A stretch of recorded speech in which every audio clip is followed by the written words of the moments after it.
and story in a powerfully strategic way. Janet believes your story is what makes you irresistible to your community and is your most valuable differentiator. She started her company StoryCo in 2014, and prior to that was the founder of Imagine Marketing Inc. for 10 years. Her first business was Starstruck Enterprises Inc., an award-winning manufacturer, exporter, and retailer of women's clothing sold to 320 stores in the United States and 120 stores in Canada. Amazing. Janet has been featured in Canada Business and is a past recipient of the Saskatchewan Dream Award, the first Brooke Casey Scholarship, and one of Canada's top 100 influential women in sport. Janet has served as a director of the Canadian Apparel Federation, president of Saskatchewan Apparel and Textile Federation, and has been an assistant vice president of sport for the Canada Games and held numerous volunteer roles. She is an incurable optimist, and I feel her interview today is perfect timing. So everyone, raise a glass, whatever your glass is. Cheers. Let's get uncorked with Janet Lee. Thank you, Janet. Oh, thank you so much, Lisa. It is so good to be here. I miss everybody so much. And yet this is giving us an opportunity to welcome some people who couldn't normally be here, from Saskatoon and Calgary and Vancouver and Toronto and Alliston and Guelph and Oakville and all kinds of places. So that part feels good. I am in my home office, which is a place that I really enjoy being. It gives me lots of inspiration. And to have all of you here feels really wonderful. Good. Thank you, Janet. Now, I've been doing a lot of interviewing with my talk show just like this. And my first question is just, how are you dealing with COVID-19? You obviously have a home office, but how are you dealing with it? Okay, I've been told my mic is not loud enough. I have it on as loud as it will go. Is that better? Somebody can just give me a thumbs up if that's better. Yes, I am in my home office, and this is a very comfortable place for me to be. Oh, they're saying they can't hear me. Can anyone hear me? Cannot hear Janet at all. I know I turned up my earbuds quite loud for you. Okay. I have them on as far as loud as I can go. Oh, there are people that can hear you.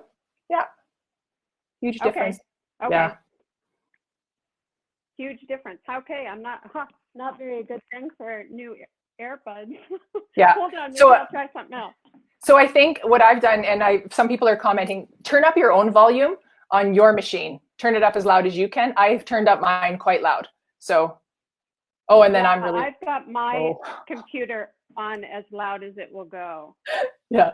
So I should calm down and you should talk louder.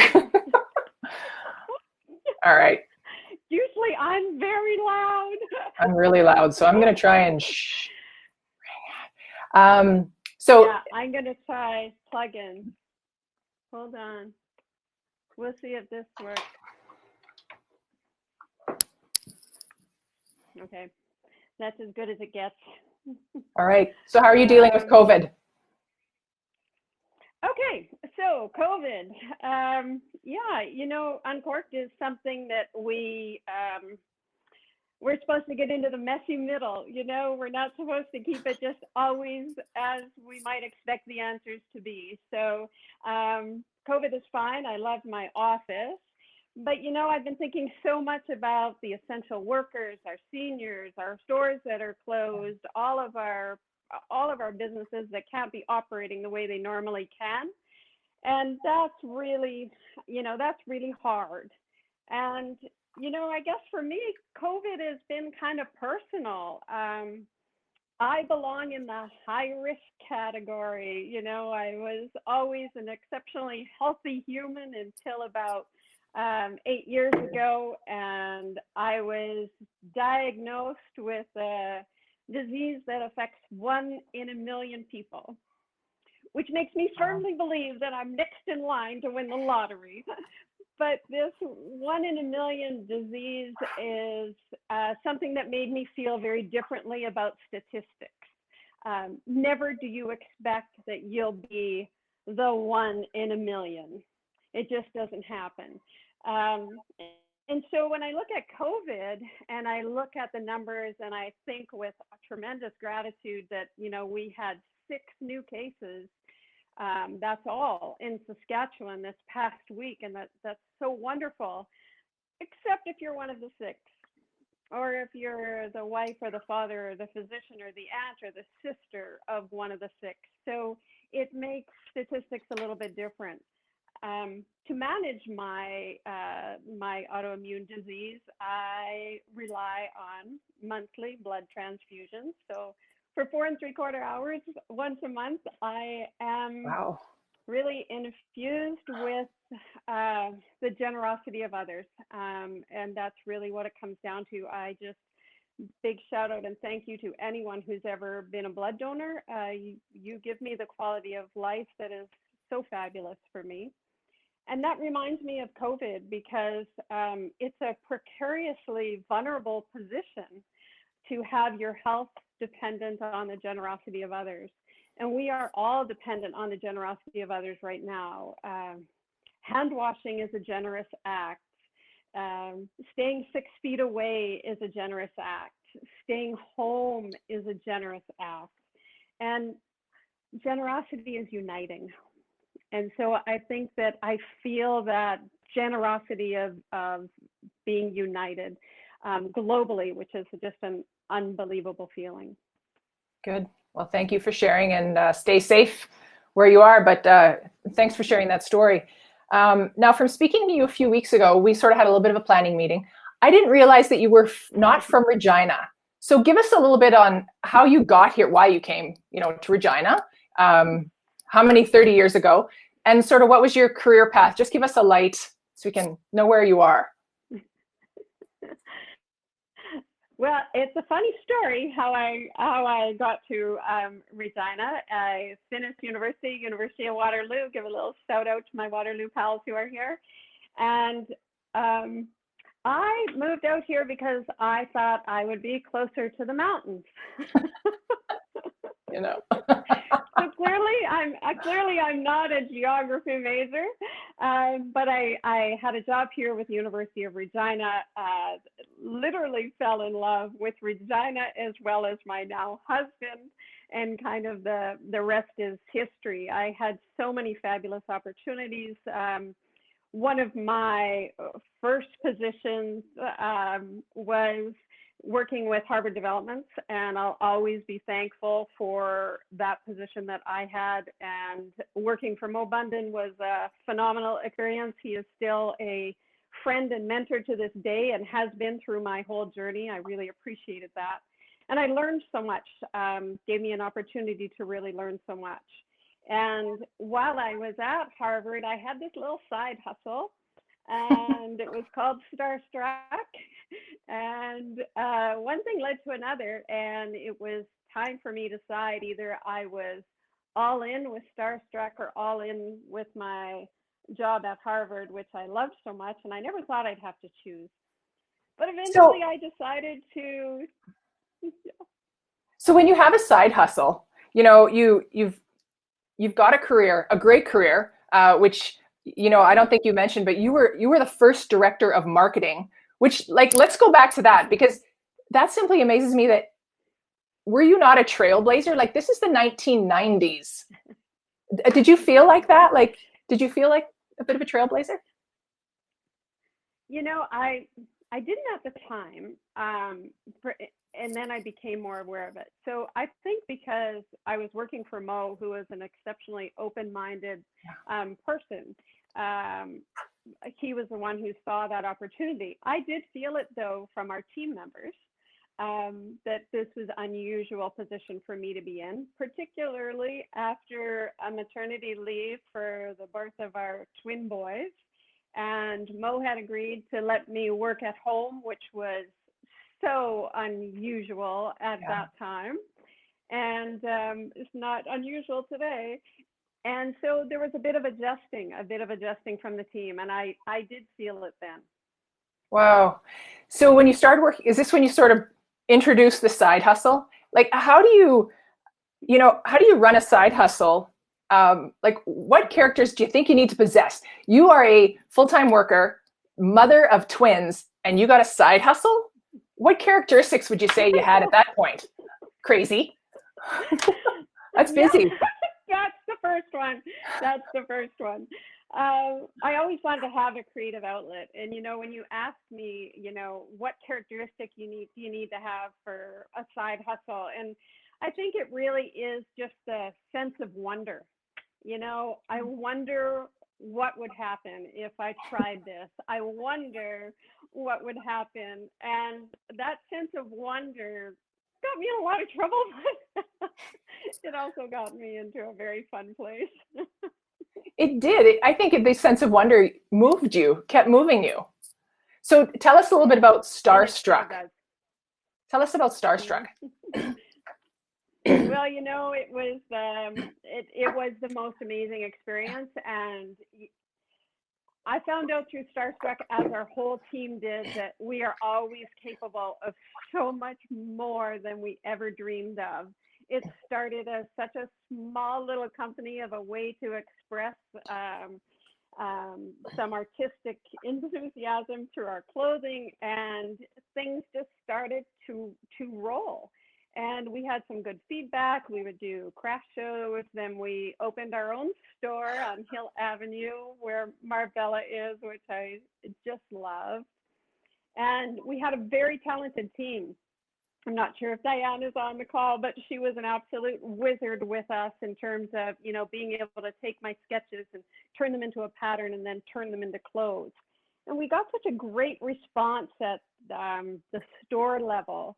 And I couldn't help wondering what it would be like to go bigger, and when you're in manufacturing, where you really find the benefit is when you can have more to manufacture. So I wanted that opportunity to kind of go wholesale and see what that would involve. And at the time, there was a difference in the dollar of the American dollar of about 40%. The size of the U.S. marketplace was massive. And quite honestly, it's quite a lot easier to expand in the US. And so made the decision that we were going to try wholesaling. And I think there were three strategic decisions that really made a difference for us. And one was the fact we were going after the larger market.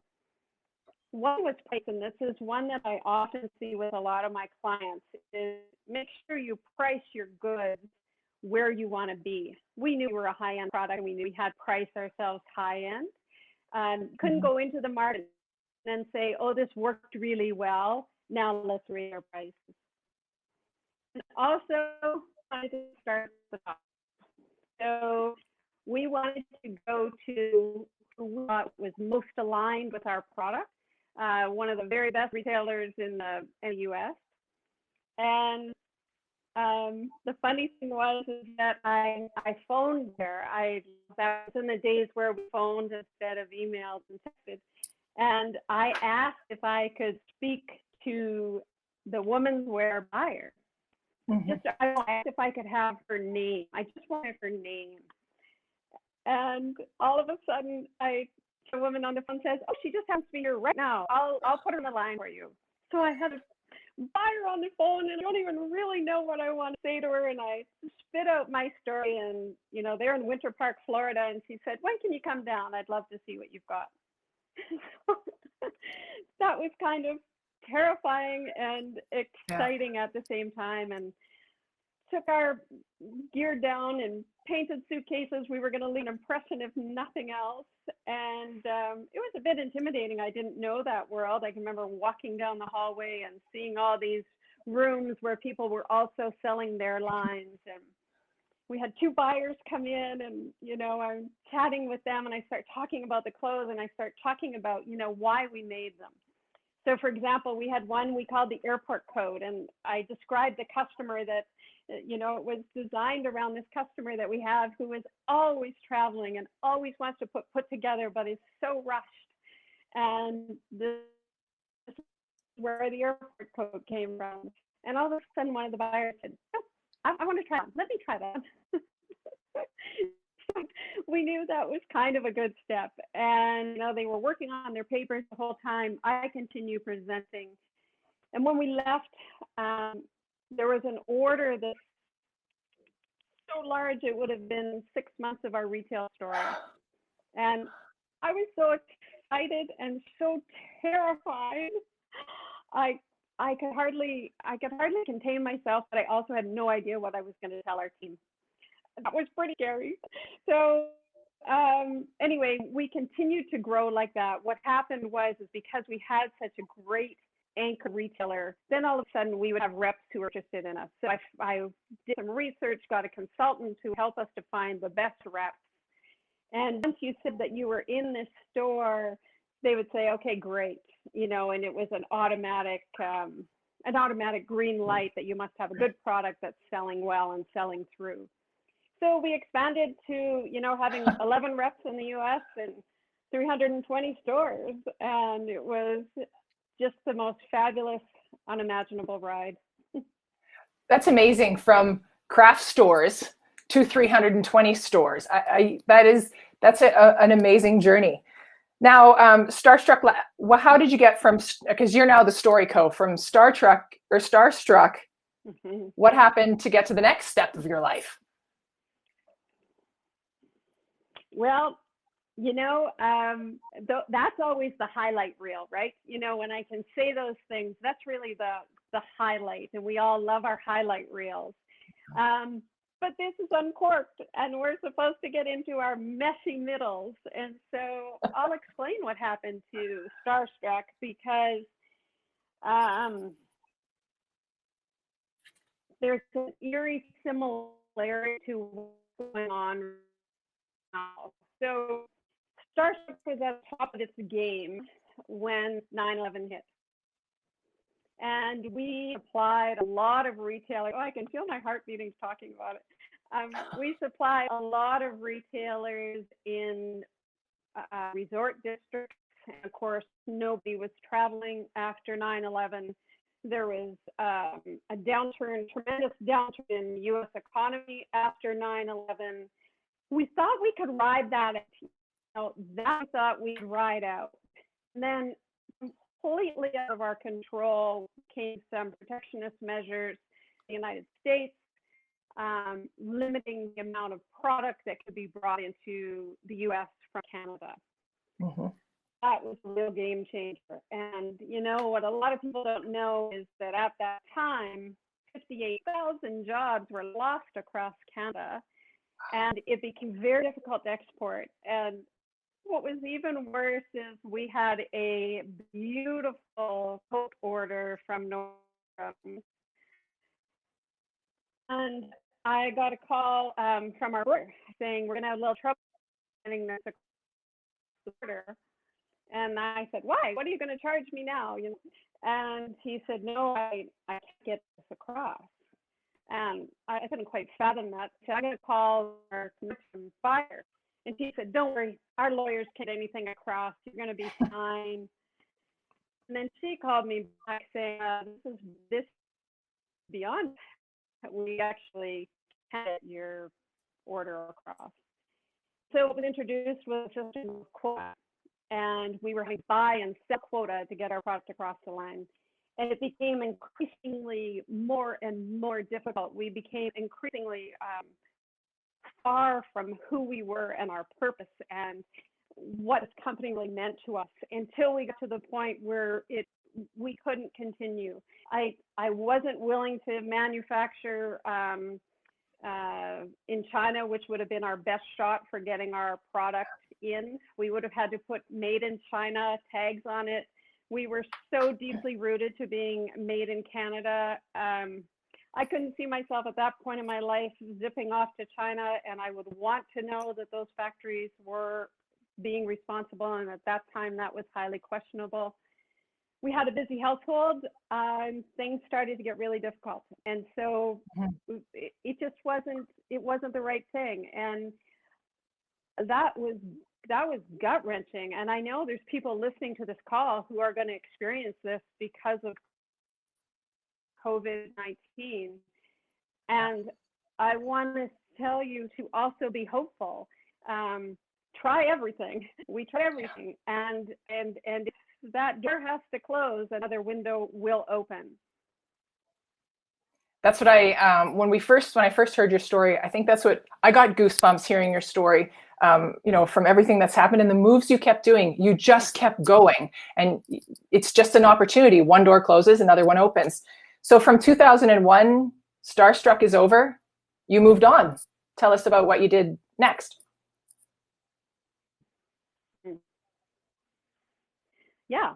I went back to my, I think every time there's the transition, and I remember anything about my story is that the permanence of transition. I think all of us will have the permanence of transition for the rest of our lives.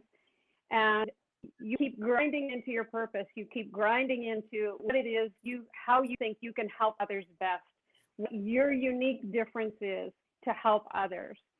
And at the time, it was the Saskatchewan Centennial, and we were asked to help with Saskatchewan Centennial and introduce products.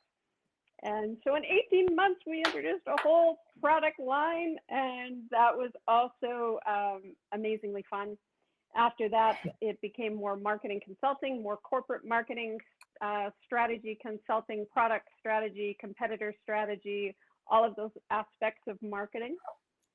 And then that was Imagine Marketing, and then moved into the StoryCo, which has a slightly different twist to it. And why did you ever leave Imagine Marketing? I mean, you were with a partner, I believe. Oh, yeah. I knew I missed something. Yes, so I had a business partner with Imagine Marketing, and that was wonderful because we had opposite abilities. So we were a really good team. But after 10 years, it was time, we wanted to go in different directions. And so it was wonderful to have had that experience with Imagine and to move forward again to another transition with the StoryCo. Wow. So in a quick 2 sentences or 3, what is StoryCo for everyone? And then we'll get going. Continue on. Okay. Well, I've got this passionate belief that our stories, our personal stories, our corporate stories are what sets us apart. And that this asset that we have is not leveraged as much as it can be. What makes us different is what makes us valuable. So Lisa, even if you and I had the same kind of company, if we both were event management companies, you would never have my story. I would never have your story. And it's not just the story of how you started. It's how you live and breathe. Story is living and breathing your brand, and it's living and breathing your purpose and the purpose of all those who work with you.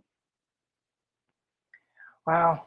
When I hear your story, I wonder, have you ever told your story before? Because you've got, you went from Harvard developments to Starstruck to Imagine to, that's a lot of career moves.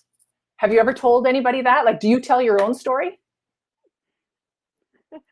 Well, honestly, I've kind of been a bit embarrassed to do that until I kind of pictured, what most of our lives are like. It's like being on a highway and you've got telephone poles all the way down the highway. And each of those telephone poles represents something different in your life. But the wire that connects all of those telephone poles is what connected me. And for me, relationships, having the opportunity to be creative, I love to see things grow. So I love working with businesses that grow and people who grow. And so that was the commonality for me.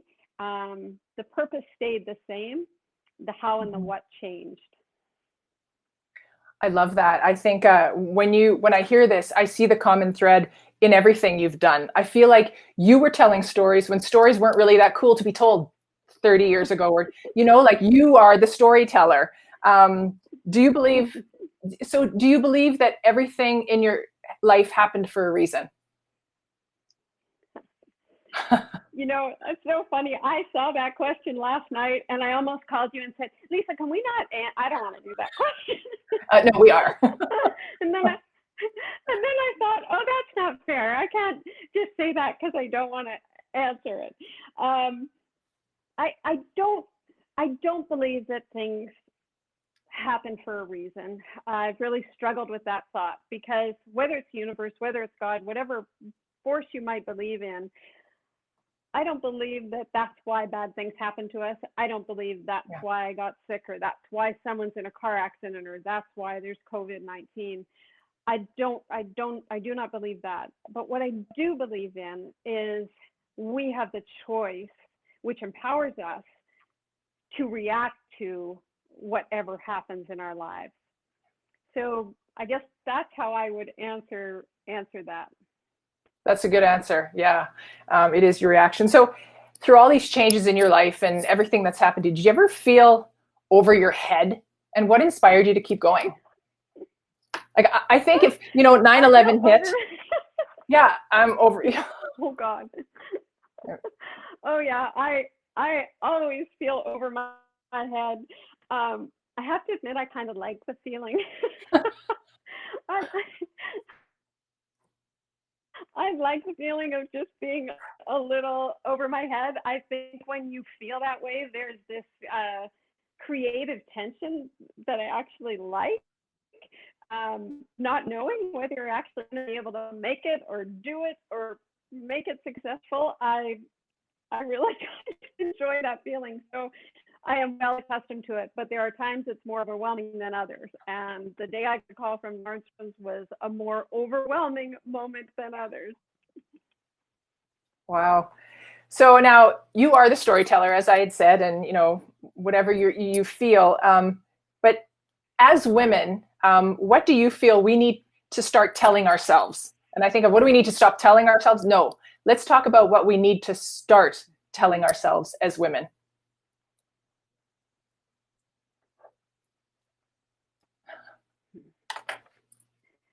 Well, I think we need to accept our differences and realize that what makes us different is what makes us better.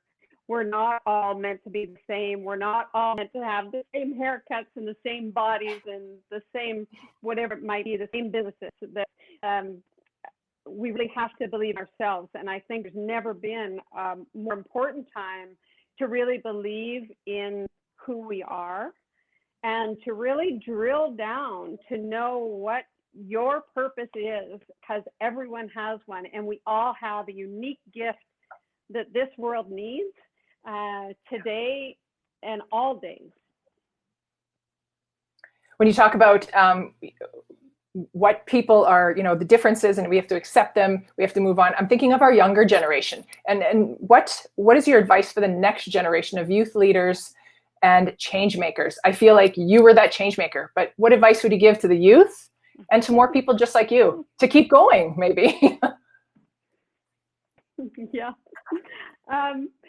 I think to youth, and this will sound uncharacteristic of me, but I would say, don't follow your passion.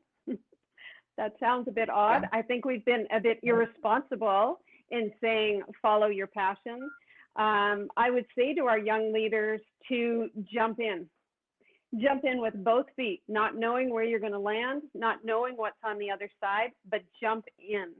And as you get experience and as you try more things, that's when you're going to find out what you're truly passionate about. And then by all means, live your passion.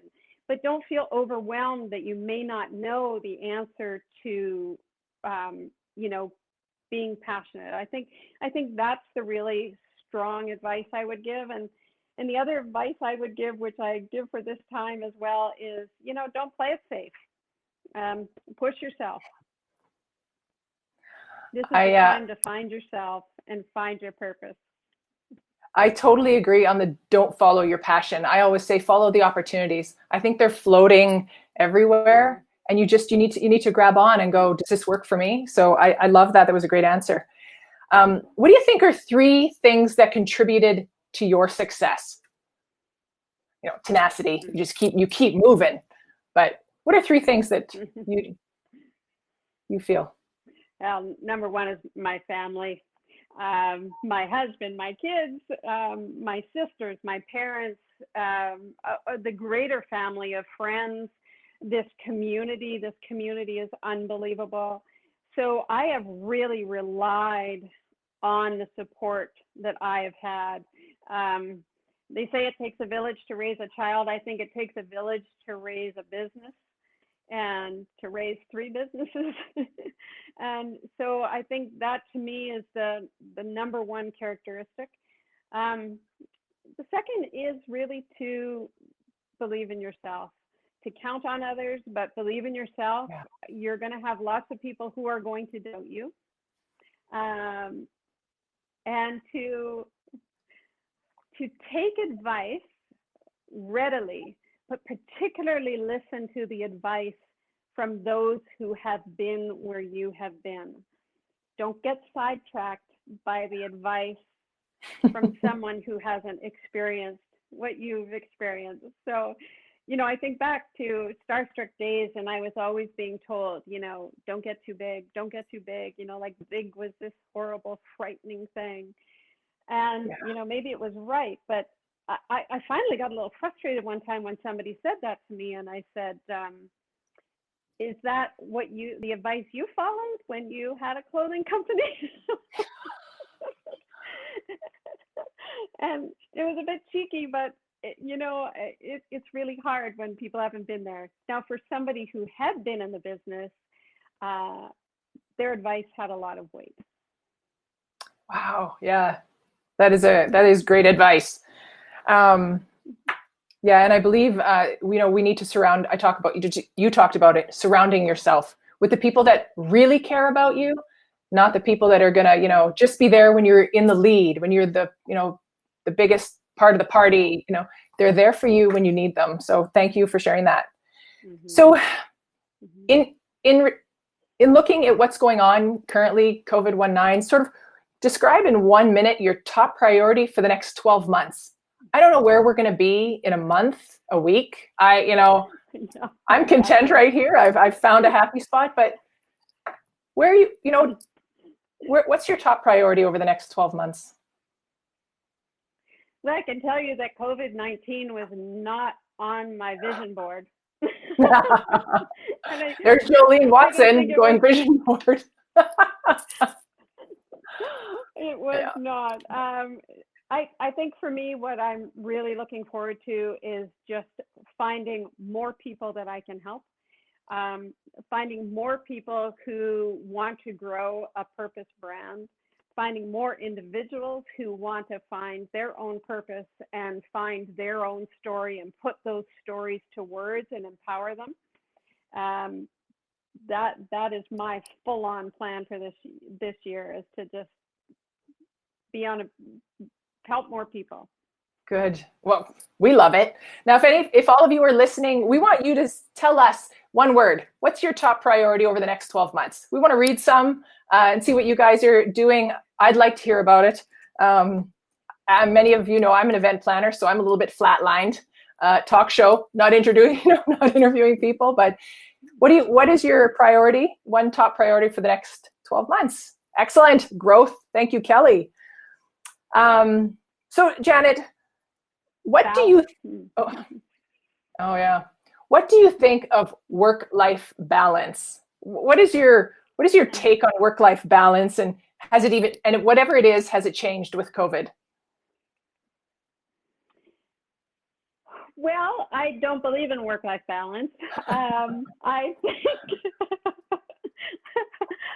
think we only have one life.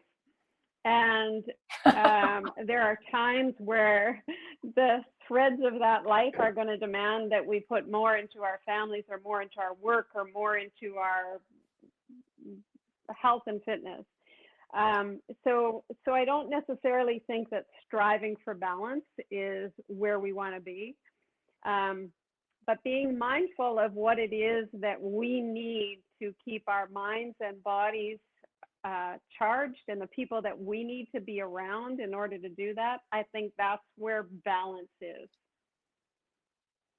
I I'm right there with you, Janet. But I loved how you said we have one life. It's not work and it's not, Yeah. life. We have one life.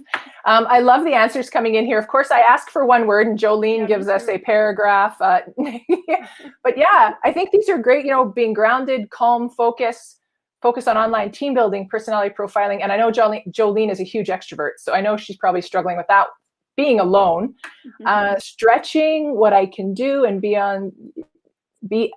stretching what I can do and be at the time of the world. These are great growth. Yeah. These are awesome answers.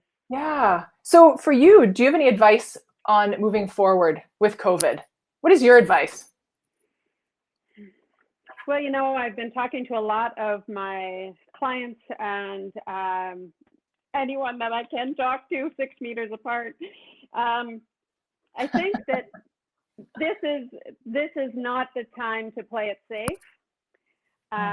So if you are looking to go out on a limb and really stretch yourself, which is some of the comments, I love seeing that word, now is the time to do that. Partly because I think we're all a little more forgiving if you try something and it doesn't work, but it is not the time to play it safe. And so the bold do survive. And so finding that boldness is, I think, one of the keys. I think, I mentioned that the what and the how of how we're doing business has just changed drastically in 6 weeks. And that's a lot to keep up with. And so staying grounded in your why, how is it that you can help others? That's what's going to be your rudder. That's going to steer yourself through this. And it's not going to work out well for everyone, and it would be unrealistic to say that. But we all have an opportunity and an option to choose how we respond to that. And it's kind of time to tap into your street smarts. It's time to trust yourself. Certainly trust those around you, but trust yourself and go out on that limb. Now is not the time to lose yourself. I do not believe now is the time, if you own a business, to pause. It is a time to get very clear and let your market know very clearly why you can help them. I feel like I'm getting a marketing lesson. I'm like, I need to write this down. I don't know how anyone else on online with us, but I've really gone through ups and downs of stepping back and then getting angry and then stepping forward and then lazy and then tired. And, I don't think I've stepped up to the plate. I have stepped back. So I really appreciate everything that you've said. So I want to thank everyone joining us. Okay. Oh, keep going. I just wanted to say one thing. Yeah, I just want to say one thing. So when you say step back is not the same as receding. Step back to take a good look and see where you should go. Go for it. Pretend it's a cha-cha, 2 steps back, 1 forward. And we all are going to have those feelings of being distraught, but we won't be destroyed. So allow yourself to have those feelings, but know that you can move forward. You're the silver lining of this COVID. I really believe that. Each and every one of us are the silver linings. Yeah, I love Pam Klein bring the COVID-19 directed slower pace and responsive focus to a thoughtful pursuit of what presents post-COVID. Yeah, I think we're going to come out of this. Well, I want to believe we're going to come out of this awesome. We're going to come out with just for me, a new way of living.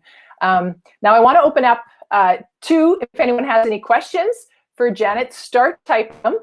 We'd love to hear from you. Because I'm glad that everyone's entering, follow the opportunities. I live by that. I think there's a lot of floating around us, but if you have questions for Janet, we'd love to hear you. And I think Janet has a little bit of maybe a contest or something. Yes. Okay. So I do have a little contest. So if you can answer this question, we've given you 2 questions, but there has never been a more perfect time to fill in that blank and I believe the first person to answer that question is going to win the prize. And that prize will be a personal brand assessment and an hour of coaching. So it's a $300 value, and I can't wait to see you win. Well, it looks like Shauna came on with own a business. Oh, we got lots of them. Refocus, be bold. I love, of course, I'm a huge fan of Wendy Turner Larson. And just yourself. Yeah, become who you really are. These are really great. Yeah. Reinvent yourself, start your business, tell your story. I love all these. Pivot. Yeah, we got to do a little bit of that. Recommit to what matters. Absolutely. You know, that reminds me, one of the things that I wanted to say when you said about youth, you know, how to inspire our leaders, you know, do what matters. Find out what matters to you and do that. So thank you for that beautiful reminder there. Yeah, these are great. Good job, you guys. Yeah. I can see a few people typing. Now, do we have any questions for Janet? Feel free to type them in. Or if Janet, if you want to comment on anything here, you are my storyteller. I love, yeah, exactly. I really do love what is coming up here, and echo Pam's comments about, you know, this opportunity that COVID has had. I think it will make us more generous and kinder people, and I think that will last. That's great. Yeah. Prabha definitely sends a big thank you for sharing, Janet. Yeah, we did. You know what? We learned a lot about you today. You know what? I want to go back to, actually, I have a question. This is fun. Awesome. You were one of Canada's top 100 influential women in sport. What sport was that? Oh, that's so funny. Yes, I was. And that comes from a number of different backgrounds. I had a background in sport. All growing up, I was an athlete. Swimmer, track, cross country were my sports. I followed through with that through university. And also got involved on the volunteer side. So, you know, one of my jobs was being the manager of sport for the Western Canada Games. I was the VP of sport for the World Police and Fire Games, the AVP of sport for the Canada Games. I can't remember what else. Good. Well, we've got a question from Prabha, and it says, one tip for our women entrepreneurs to pivot. What else can WESC do for women entrepreneurs?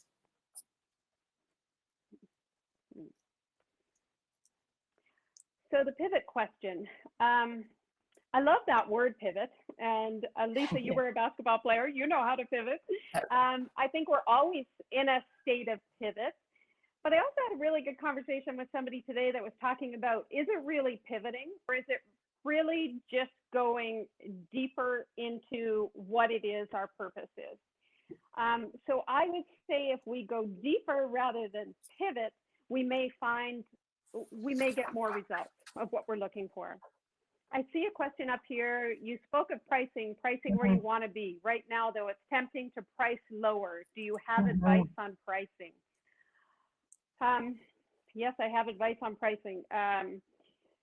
You know, is there an opportunity for professional courtesy pricing now when someone, you know, has experienced some tremendous lows? You have to decide whether you'll take that risk.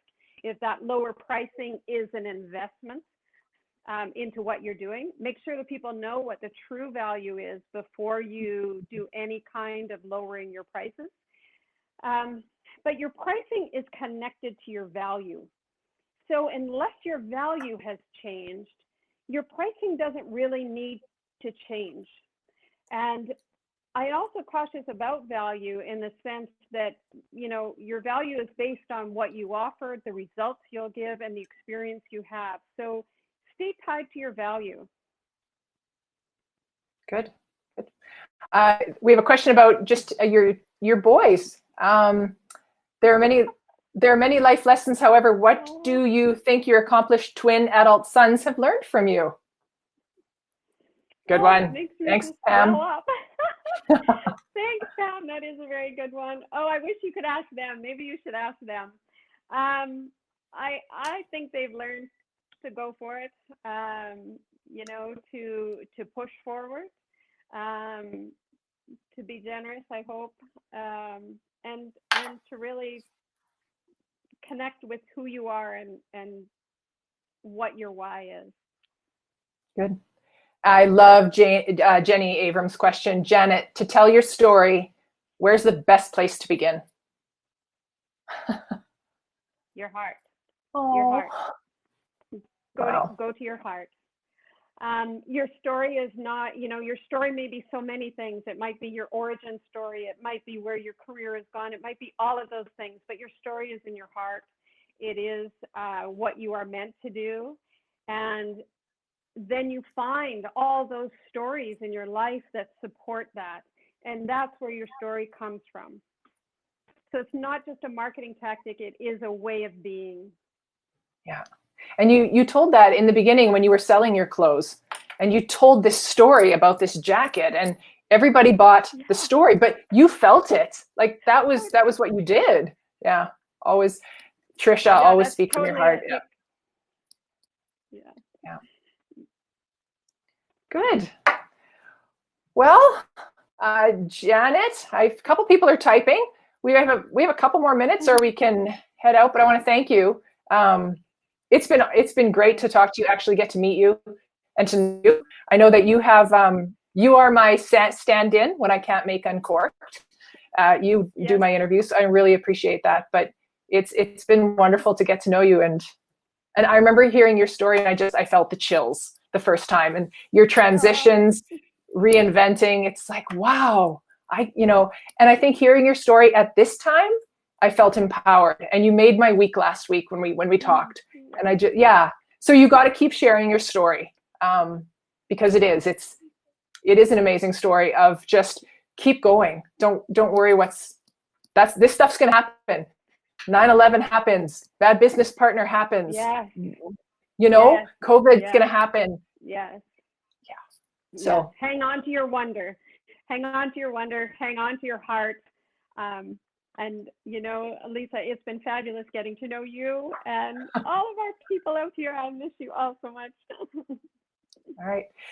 So our next speaker is Darcy Lang. I don't know if I mentioned that anywhere, but Darcy Lang's going to be on the third Tuesday of May. And if you don't know Darcy, I don't think the woman ages if she's on here. Darcy is amazing. She is a lovely keynote speaker, and you're going to love her. So join us for next. There we go. Uncorked, featuring Darcy Lang, motivational speaker and trainer, May 19th. We'll be here at 5 p.m. We'll start through some housekeeping. We'll start soon after that. So again, I want to thank Janet Lee. It has been wonderful to get to know you. And like Gail just says, thank you for your heartwarming and inspirational message. Thank you, Janet. Thank you, Gail. Thank you. Love to all. There we go.